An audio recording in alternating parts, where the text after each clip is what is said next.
गरुडगमन तव चरणकमलमिह मनसि लसतु मम नित्यम् गरुडगमन तव चरणकमलमिह मनसि लसतु मम नित्यम्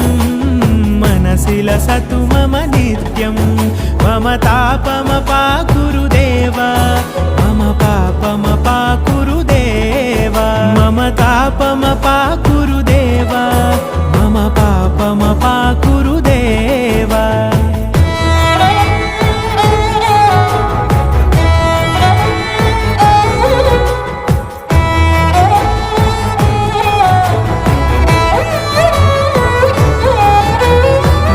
जनयन विधि नमुचिहरण मुख विबुध विनुत पद पद्मा जल जनयन विधि नमुचिहरण मुख विबुध विनुत पद पद्मा विबुध विनुत पद